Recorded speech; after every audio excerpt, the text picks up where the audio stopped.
남편이 떠나고 4년, 내 몸은 감각 없는 나무 토막처럼 말라 비틀어져 있었다. 그러다 그날 거실 소파에서 내 허벅지를 타고 은밀하게 올라오던 성재 오빠의 뜨거운 손바닥 감촉. 민정아, 너 정말 이렇게 늙어 죽을 거야? 귓가를 간지럽히는 낮고 거친 목소리에 머리는 경고를 보냈지만 몸은 이미 본능적으로 그 온기를 갈구하고 있었다.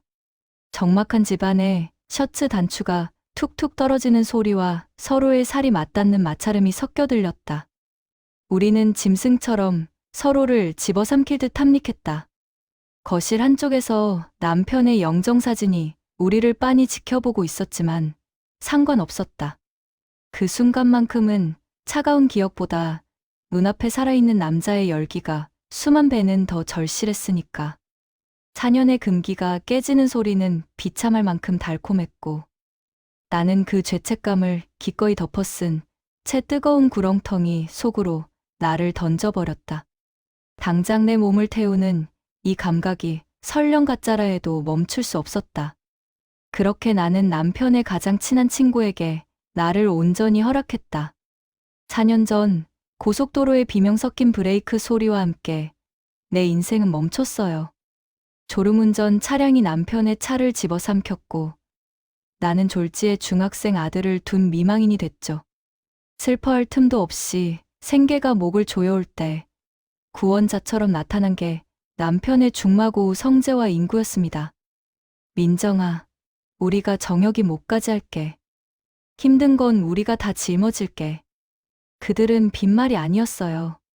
쌀독이 비면 귀신같이 채워 넣었고 가게 배수구가 터지면 제일 먼저 달려와 팔을 걷어붙였죠.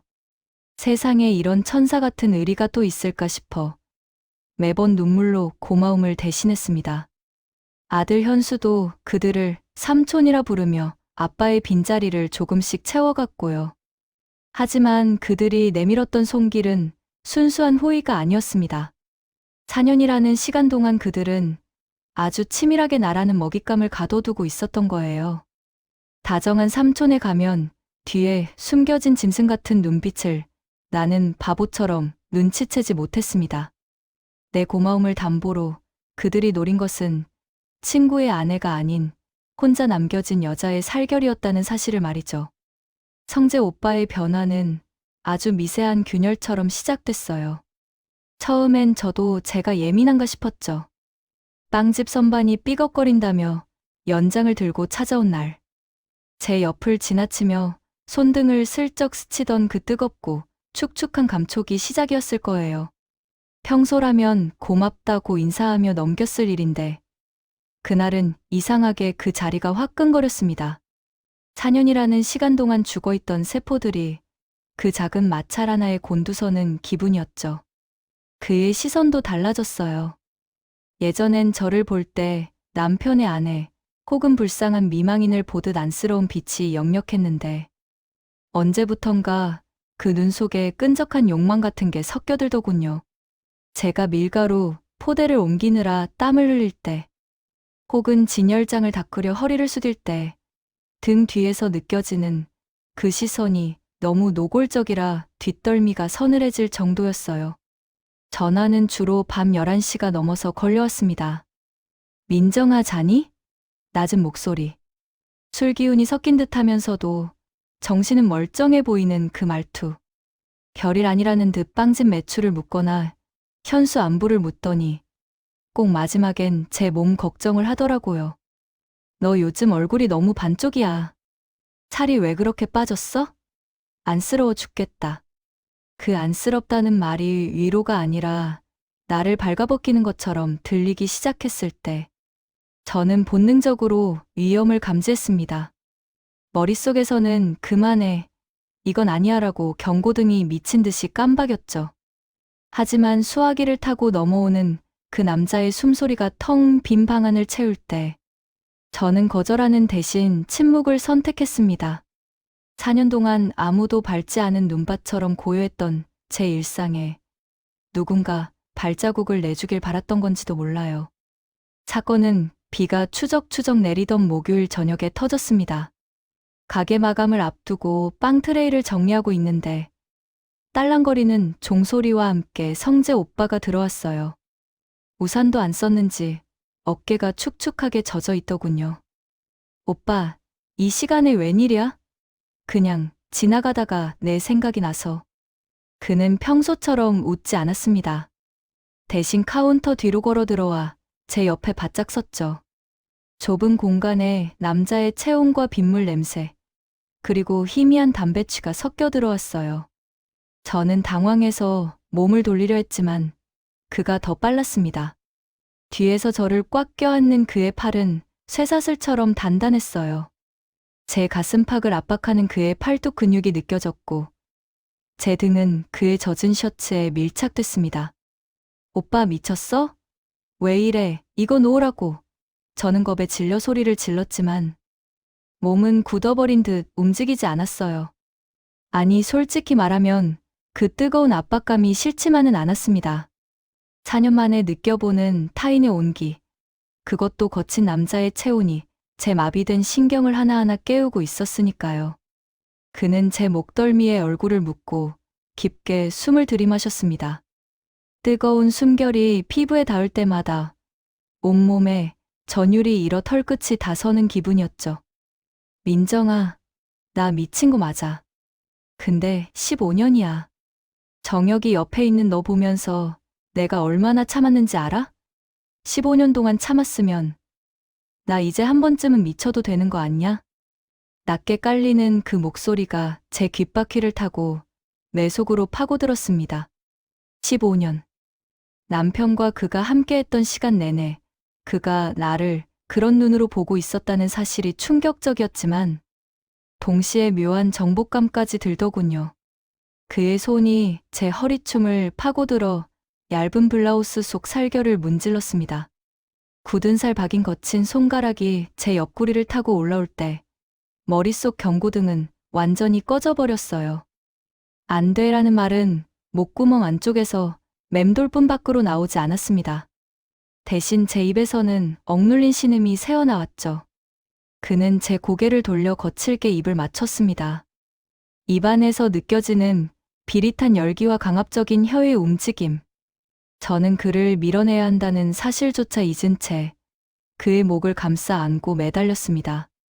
빵 냄새 가득한 가게 안에서 남편의 죽음을 함께 슬퍼해주던 가장 믿음직했던 남자가 저를 무너뜨리고 있었고 저 역시 그 파멸에 기꺼이 동참하고 있었습니다.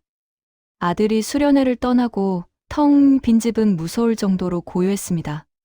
창밖에는 낮부터 시작된 비가 그칠 줄 모르고 유리창을 두드리고 있었죠. 빗물이 줄기를 잃어 흘러내리는 걸 멍하니 보고 있는데 예고도 없이 초인종이 울렸습니다. 성재 오빠였어요. 문을 열어주자마자 쿡 끼쳐오는 비릿한 빗물 냄새와 뜨거운 술 기운, 그리고 그보다 더 뜨겁게 나를 훑어내리는 눈빛. 우리는 누가 먼저랄 것도 없이 서로에게 달려들었습니다. 거실 바닥에 무너지듯 쓰러지며 서로의 옷을 찢어발기듯 벗겨냈어요. 4년이라는 시간 동안 켜켜이 쌓인 먼지를 털어내듯 우리는 미친 듯이 서로의 살결을 찾아 헤맸습니다. 단추가 바닥에 튕겨나가는 소리, 지퍼가 내려가는 거친 소리가 빗소리와 섞여 거실을 채웠죠. 마침내 아무것도 걸치지 않게 된 순간, 닿은 그의 살결은 마치 불덩이 같았습니다. 4년 만에 느껴보는 남자의 피부, 딱딱하게 굳어있던 제 몸 위로 그의 거친 손바닥이 스쳐 지날 때마다 전기가 오르는 듯 온몸에 털이 곤두섰습니다. 목소리를 낮추고 아주 천천히 그는 서두르지 않았어요. 이미 나를 온전히 가졌다는 확신 때문이었을까요? 그는 내 몸 구석구석을 마치 처음 발견한 신대륙을 탐험하듯 아주 느릿하고 집요하게 훑어 내려갔습니다. 쇄골 아래부터 허리선, 그리고 더 깊고 은밀한 굴곡까지. 그의 혀끝이 내 등줄기를 타고 천천히 내려갈 때 나도 모르게 허리가 활처럼 휘어지며 억눌린 신음이 터져 나왔습니다. 창밖의 빗소리는 점점 거세졌고 실내에는 우리의 입술이 맞닿고 타액이 섞이는 질척하고 노골적인 소리만이 울려 퍼졌어요. 그의 손바닥은 예상보다 훨씬 더 거칠었습니다. 굳은 살이 박인 그 큰 손이 내 부드러운 살결을 움켜쥐고 문지를 때마다 저는 고통과 쾌락 사이 그 어디쯤에서 길을 잃고 헤맸습니다. 땀방울이 섞여 미끄러지는 피부와 피부의 마찰. 그 뜨거운 열기 속에서 저는 그의 넓은 어깨를 꽉 움켜쥐었습니다.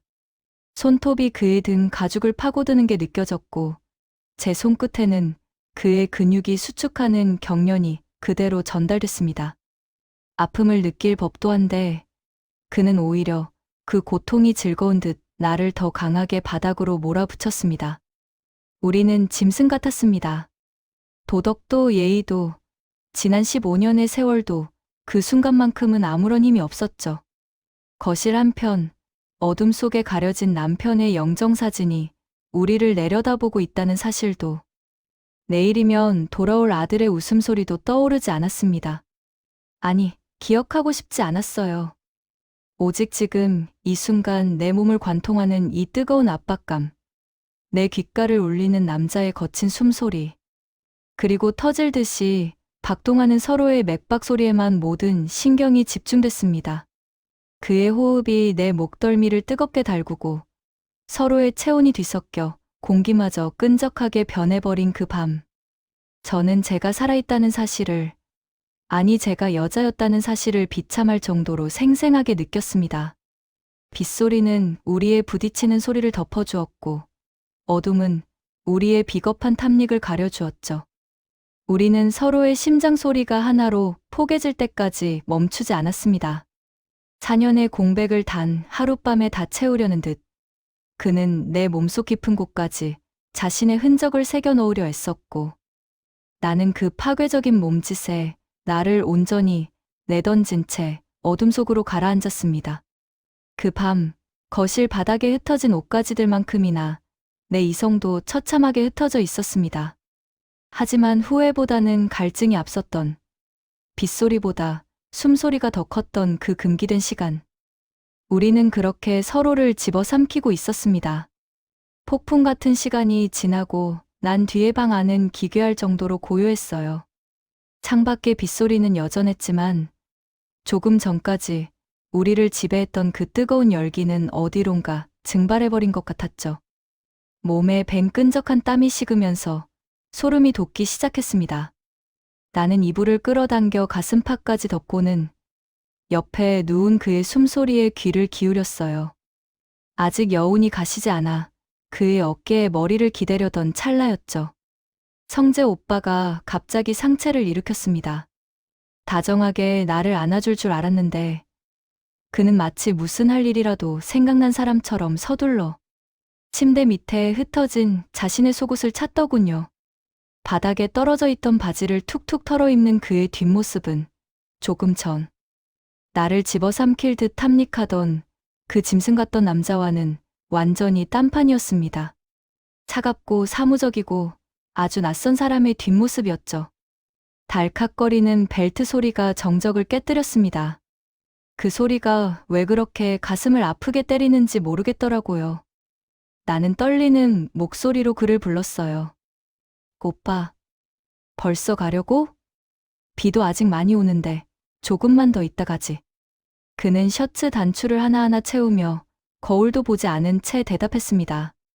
방금까지 내 몸 위에서 뜨거운 숨을 내뱉던 입술에서 나온 말이라고는 믿기지 않았죠. 나 갈게. 수연이가 아까부터 전화하네. 늦으면 의심해. 그의 말에는 미안함이나 아쉬움 따위는 눈곱만큼도 섞여 있지 않았습니다. 그저 빨리 이 공간을 벗어나야겠다는 강박만 느껴졌어요. 나는 마치 버려진 물건이 된 기분이 들어서 아래 십술을 꽉 깨물었습니다. 그래도 용기를 내서 한마디 더 던졌어요. 그래도 오늘 우리 정말 오랜만이었잖아. 나는 오빠가 이렇게 그냥 가버리면 그때였어요. 그는 셔츠 깃을 정리하다가 멈춰서서 아주 건조한 눈빛으로 나를 돌아봤습니다. 그리고 내 가슴에 대못을 박는 그 단어를 뱉어냈죠. 재수씨, 오늘 일은 그냥 우리 둘만 아는 거로 하죠. 서로 술 기운에 아니면 잠깐 외로워서 일어난 사고였잖아요. 안 그래요? 재수 씨, 그 단어가 내 고막을 찢고 들어와 심장에 박히는 순간 숨이 턱 막혔습니다. 조금 전 침대 위에서 내 이름을 부르며 갈구하던 그 남자는 죽었나 봐요. 그는 아주 영리하고 잔인하게 선을 그었습니다. 친구의 아내라는 그 견고한 칸막이 속으로 나를 거칠게 밀어넣은 거죠. 방금까지 내 몸 가장 깊숙한 곳까지 들어와 나를 뒤흔들었던 사람이 이제는 나를 다시 죽은 친구 정혁이의 아내라는 굴레 속에 가둬버린 겁니다. 사고라고요? 그 15년의 시간, 그리고 오늘 밤. 우리가 나눈 그 치열한 몸짓들이 고작 사고라는 단어 하나로 정리가 되는 건가요? 그는 대답을 기다리지도 않았습니다. 의자에 걸쳐두었던 재킷을 집어들고는 현관으로 향했어요. 나는 이불을 뒤집어 쓴 채 그 뒷모습을 바라볼 수밖에 없었습니다. 현관문을 열기 직전 그는 단 한 번도 뒤를 돌아보지 않았습니다. 가볼게요, 재수씨. 내일 가게 잘 열고. 딸칵. 문이 잠기는 소리가 유난히 크게 울렸습니다. 혼자 남겨진 침실에는 성재 오빠가 남기고 간 비릿한 냄새와 차가운 공기만 맴돌았어요. 빗소리는 아까보다 더 세차게 들려왔고 나는 갑자기 구역질이 올라오는 걸 참아야 했습니다. 내가 느꼈던 그 전율, 그 황홀함, 4년 만에 다시 여자가 된 것 같았던 그 기분들이 얼마나 값싸고 하찮은 것이었는지 그제야 뼈저리게 실감했죠. 그는 나를 아는 게 아니라 그저 욕망을 배설한 거였어요. 그리고 그 배설물이 묻은 자리를 재수씨라는 단어로 닦아내고는 아주 깨끗하게 자신의 가정으로 돌아간 겁니다. 침대 옆 협탁에 놓인 남편 정혁이의 사진이 그제야 눈에 들어왔습니다.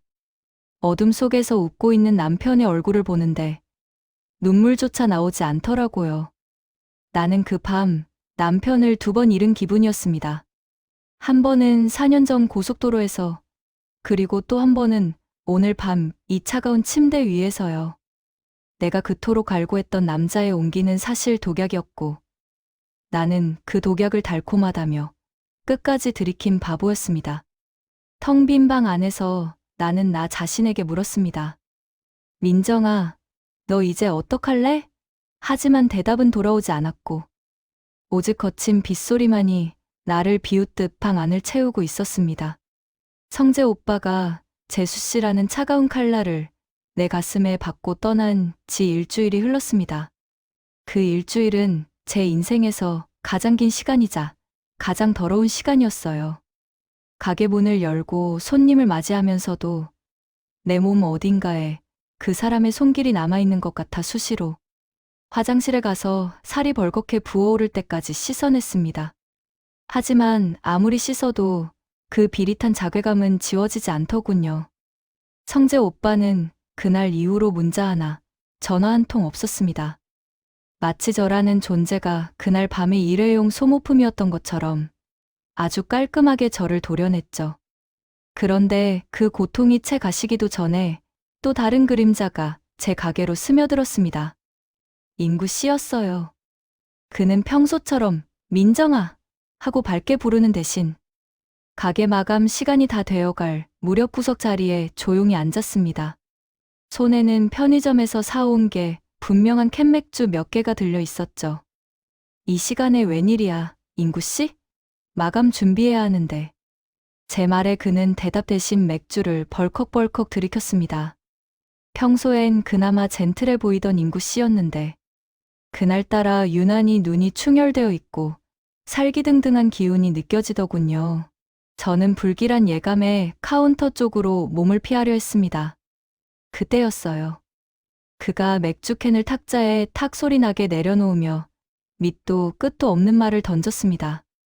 민정이 너 성재랑 그랬다며?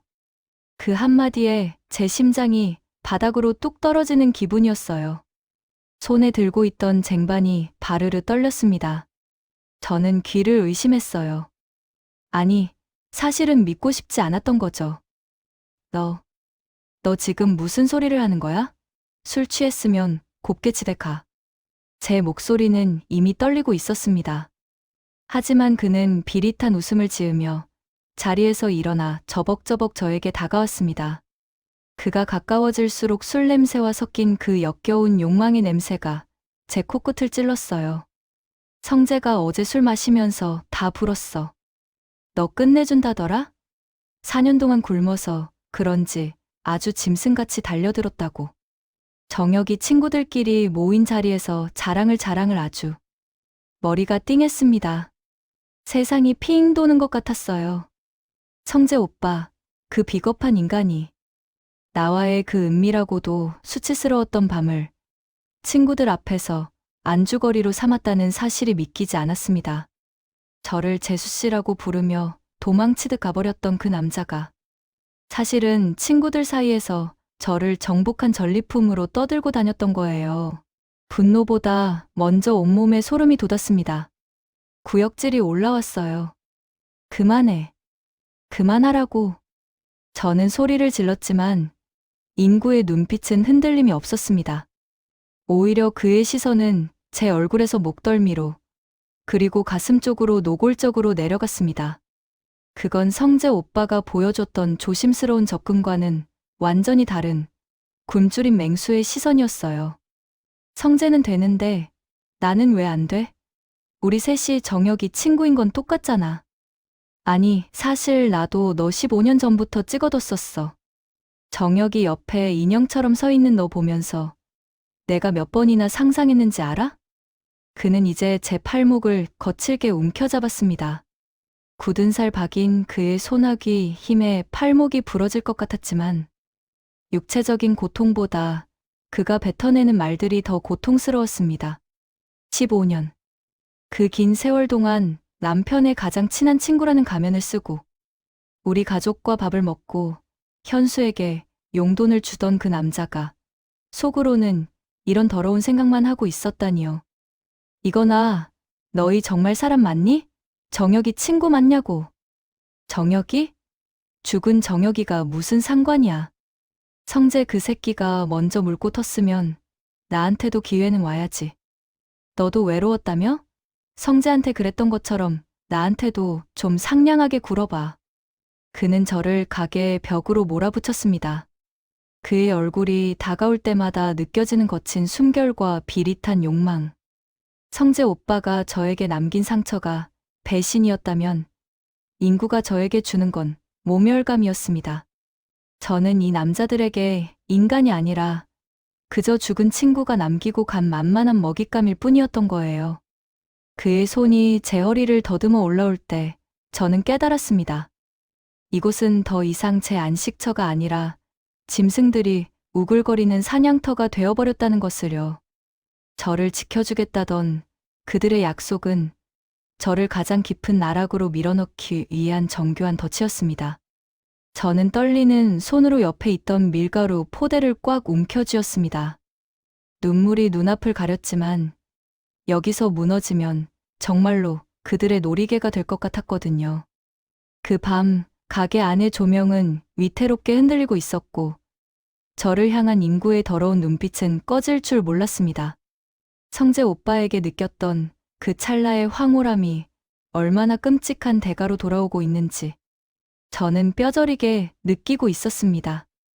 인구의 소나기는 생각보다 훨씬 무식하고 단단했습니다. 내 손목을 비틀어 쥐는 그 힘 때문에 뼈마디가 어긋나는 것 같은 통증이 밀려왔죠. 피가 통하지 않아 손끝이 하얗게 질려가는데도 그는 놓아줄 생각이 없어 보였습니다. 오히려 그 비릿하고 충혈된 눈으로 내 얼굴을 핥듯이 훑으며 말하더군요. 성재 그 새끼는 입이 가벼워서 안 돼. 근데 나는 다르거든. 민정아, 나한테도 한 번만 기회를 줘. 그럼 성재랑 있었던 일, 내가 무덤까지 가져가 줄게. 이거 괜찮은 거래 아니냐? 거래라니. 남편의 30년 직이라는 사람이 혼자 된 친구. 아내의 치부를 빌미로 몸을 요구하면서 그걸 거래라고 부르고 있었습니다. 머릿속이 하얘지면서 구역질이 울컥 올라왔습니다. 성재 오빠가 나를 전리품으로 여겼다면 이 인간은 나를 약점이 잡힌 고기덩어리 취급을 하고 있었죠. 너희 정말 인간이니? 정혁이 친구 맞냐고. 어떻게 그 사람 이름을 입에 올리면서 나한테 이런 짓을 해? 내가 악을 쓰며 소리를 질렀지만 인구의 반응은 냉혹했습니다. 그는 코웃음을 치며 나를 카운터 구석 벽으로 더 강하게 밀어붙였어요. 정혁이? 야, 유민정. 정신 차려. 정혁이는 이미 4년 전에 땅속에 묻혔어. 썩어 문드러진 놈, 이름 백날 불러봐야 걔가. 여기서 너 도와줄 것 같아? 죽은 놈은 죽은 놈이고, 산 사람은 살아야지. 너도 그날 밤 좋았다며? 성재 놈이랑 할 때는 짐승 같았다며? 그의 입에서 뿜어져 나오는 비릿한 술 냄새와 찌든 담배 냄새가 내 얼굴을 덮쳤습니다. 성재 오빠와의 밤이 외로움이 빚어낸 비극적인 실수였다면 지금 이 상황은 명백한 폭력이자 유린이었어요. 그가 한 손으로 내 허리춤을 거칠게 파고들려던 그 순간 어디서 그런 힘이 났는지 모르겠습니다. 나는 남은 한 손을 휘둘러 그의 뺨을 온 힘을 다해 가렸습니다. 찰싹. 적막한 가게 안에 손바닥이 살에 달라붙는 파열음이 날카롭게 울려 퍼졌습니다. 내 손바닥이 얼얼할 정도로 강한 충격이었죠. 인구의 고개가 옆으로 돌아갔고 잠시 정적이 흘렀습니다. 나는 떨리는 숨을 몰아쉬며 뒤로 물러나려 했지만 그는 돌아간 고개를 천천히 돌리더니 비릿한 웃음을 지었습니다. 그 웃음이 너무 섬뜩해서 발끝부터 소름이 돋았죠. 오냐, 한 대 쳤냐? 그래, 쳐라. 더 쳐봐. 그는 비틀거리며 다가와 가게 입구의 셔터를 내리고 문을 잠가버렸습니다. 철컥하는 잠금장치 소리가 마치 내 인생이 닫히는 소리처럼 들렸습니다. 경찰 불러. 어서 불러봐. 나야 뭐 술 먹고 실수했다고 하면 그만인데. 너는 어떻게 될까? 내가 입만 번긋하면 내 아들 현수 학교에서 고개 들고 다닐 수 있을 것 같아? 우리 엄마가 아파. 친구랑 잣대라는 소문.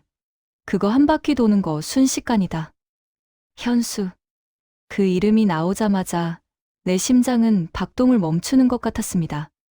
삼촌이라며 따르던 놈들이 엄마를 어떻게 가지고 놀았는지 현수가 알게 되면 걔가 참 좋아하겠다, 그지? 그는 내 턱을 거칠게 잡아들어 올렸습니다. 눈물이 뺨을 타고 흘러내렸지만 그는 그 눈물을 닦아주기는커녕 오히려 흥분된다는 듯 입술을 비틀었습니다. 그러니까 머리 굴리지 마.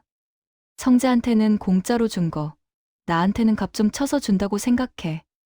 조용히 있으면 아무 일도 안 일어나. 그냥 옛날처럼 좋은 삼촌, 좋은 친구로 지내는 거야. 어때, 쉽지? 인구의 비열한 웃음소리가 텅 빈 가게 천장을 울렸습니다. 남편이 정성 들여 인테리어를 도와줬던 이 가게가 이제는 짐승들의 사냥터가 되어 나를 옥죄고 있었습니다. 나는 벽에 기댄 채 무너져 내렸습니다. 성재 오빠를 받아들였던 그날 밤의 선택이 현수의 미래까지 갈갈이 찢어놓을 칼날이 되어 돌아올 줄은 꿈에도 몰랐습니다. 비릿한 술 냄새가 다시 가까워졌습니다. 나는 눈을 질끈 감았습니다. 어둠 속에서 웃고 있을 남편의 얼굴이 떠올라 죽고 싶을 만큼 괴로웠지만 현수를 생각하면 혀를 깨물 수도 없었습니다. 그 밤 가게 안의 조명은 유난히도 차갑고 잔인하게 내 위를 비추고 있었습니다. 그날 이후 제 일상은 껍데기만 남은 지옥이었습니다. 아침마다 현수의 맑은 눈을 마주할 때면 죄책감이 목구멍까지 치밀어 올라 밥조차 넘기기 힘들었죠. 엄마, 어디 아파? 얼굴이 너무 안 좋아. 걱정스레 묻는 아들에게 그저 좀 피곤해서 그래라고 비겁한 거짓말을 하며 도망치듯 방으로 숨었습니다. 현수를 학교에 보내고 나면 거실에 앉아 남편의 영정사진을 멍하니 바라봤어요. 사진 속 남편은 여전히 선하게 웃고 있는데 저는 그 남편이 가장 믿었던 친구들의 놀이개가 되어버린 기분이었죠. 참다 못해 성재 오빠에게 떨리는 손으로 문자를 보냈습니다. 어떻게 인구 씨한테 그런 말을 할 수 있느냐고. 이게 당신이 말한 진심이었냐고 따져 물었죠. 얼마 뒤 도착한 답장은 제 마지막 남은 인간으로서의 자존심마저 짓밟았습니다. 그 새끼가 이미 눈치챘는데 어쩌겠냐. 적당히 비위 좀 맞춰줘. 걔도 입은 무거우니까. 나를 쓰레기통에 처박아버린 그 짧은 문장. 그들에게 저는 지켜줘야 할 친구의 아내가 아니라 서로 나눠 가져도 상관없는 하찮은 장난감일 뿐이었습니다. 그게 그들이 말한 역겨운 우정의 실체였죠. 결심이 섰습니다. 이렇게 서서히 말라 죽어가느니 차라리 내 손으로 이 지옥을 끝내기로 했죠. 나를 무너뜨린 건 그들이었지만 폐허가 된 이곳에서 나를 다시 일으켜 세울 수 있는 건 오직 나 자신뿐이었습니다. 나는 임구에게 먼저 전화를 걸었습니다. 목소리에서 떨림을 지우고 최대한 나른하고 무심한 톤을 연기했죠. 오빠, 가게 말고 밖에서 봐요. 호텔 예약했어. 그 한마디에 그는 기다렸다는 듯 비릿한 승리감을 얼굴 가득 띄우고 나타나더군요. 예약한 호텔 방 문을 열고 들어오는 그의 눈빛은 굶주린 짐승 그 자체였습니다. 그는 들어오자마자 거칠게 나를 벽으로 밀어붙이며 바지 버클을 풀더군요. 거봐, 민정아. 너도 결국 내 몸이 그리웠던 거지? 성재 그 새끼보다 내가 훨씬 나을 거야. 그 역겨운 자신감을 보며 나는 비릿하게 웃어줬습니다. 나는 미리 준비한 독주를 꺼냈습니다. 우리 기분 좀 내고 해요. 그가 잠시 욕실에 들어간 사이 나는 가루로 만든 수면제를 술잔 속에 섞었습니다. 그는 아무것도 모른 채 그 잔을 단숨에 들이켰죠. 짐승 같은 욕망을 배설하기도 전에 그는 혀 꼬인 소리를 몇 번 내뱉더니 이내 고꾸라지듯 침대 위로 쓰러져 깊은 잠에 빠져들었습니다. 그의 핸드폰을 집어들었을 때 손이 미세하게 떨렸습니다. 잠든 그의 손가락을 가져다 잠금을 풀자마자 쏟아져 나온 메신저 대화들은 상상 그 이상으로 추악했습니다. 성재와 나눈 대화창 속에서 나는 사람이 아니었습니다. 누가 먼저 따먹나 내기를 하고 내 몸 구석구석을 품평하며 낄낄거리는 그들의 문장들. 심지어는 세상을 떠난 내 남편 정혁이를 마누라 관리도 못하고 간 호고라 부르며 조롱하는 대목에서는 눈앞이 피로 물드는 기분이었죠. 심장이 터질 듯이 뛰었지만 정신은 오히려 칼날처럼 명징해졌습니다. 나는 그 역겨운 대화 내용들을 하나하나 캡처해 내 메일로 전송했습니다. 그리고 성재 오빠의 아내, 수연 언니의 메신저 창을 띄웠습니다.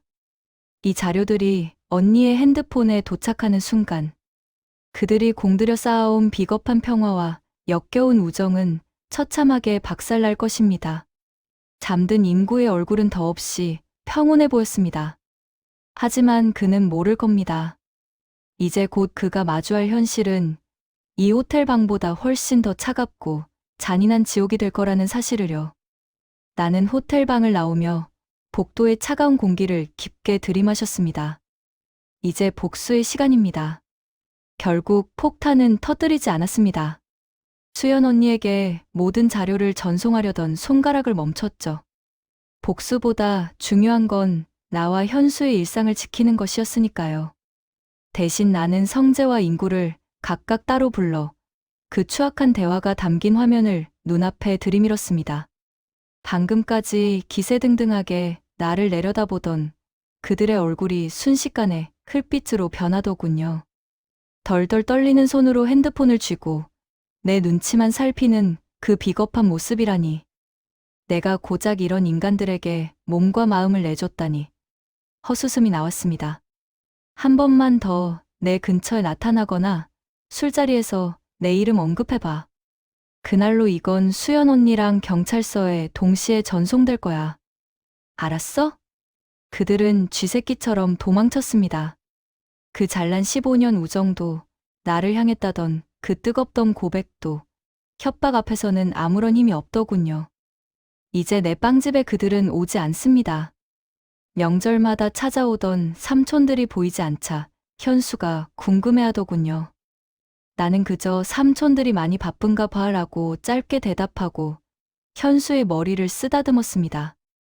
내 속은 시커멓게 타버려 쟤만 남았는데 겉으로는 참으로 평온한 일상이 다시 시작되었습니다. 하지만 참 간사하게도 깊은 밤 홀로 침대에 누워있으면 불쑥불쑥 그날의 감각이 살아납니다. 성재의 그 뜨거웠던 손길, 거칠게 몰아쉬던 숨소리, 나를 꽉 안아주던 그 단단한 팔뚝. 머리로는 그들을 저주하고 구역질이 나는데 내 몸은 4년 만에 깨어난 그 낯선 온기를 기억하고 있는 거예요. 이 비참하고도 솔직한 몸의 기억 때문에 가끔 베개를 적시며 혼자 울기도 합니다. 인간이란 게 참 그래요. 배신당한 영혼보다 쾌락을 기억하는 피부가 더 솔직할 때가 있거든요. 하지만 이제 압니다. 외로움이 뼈에 사무친다고 해서 독이 든 사과를 덥석 베어 물어서는 안 된다는 거려. 한번 깨진 신뢰는 절대 예전으로 돌아갈 수 없고 탐욕은 결코 사랑이 될 수 없습니다. 나는 그 밤을 겪으며 여자가 되었지만 동시에 인간에 대한 기대를 완전히 접었습니다. 카메라를 정면으로 뚫어지게 응시하며 여러분, 제 이야기 들으면서 무슨 생각하셨나요? 남편의 친구니까 30년, 직이 의리가 있으니까 같은 말들 다 껍데기일 뿐입니다. 그 껍데기를 한 꺼풀만 벗겨내면 그 안에는 굶주린 욕망밖에 없어요. 사람은 결국 자기 욕망이 가장 먼저인 존재니까요. 누군가를 절대적으로 믿지 마세요. 그 믿음이 여러분을 가장 아픈 곳으로 끌고 갈 수도 있습니다. 저희 치부 가득한 고백은 여기까지입니다. 여러분은 부디 저 같은 실수는 하지 마시길 바랍니다.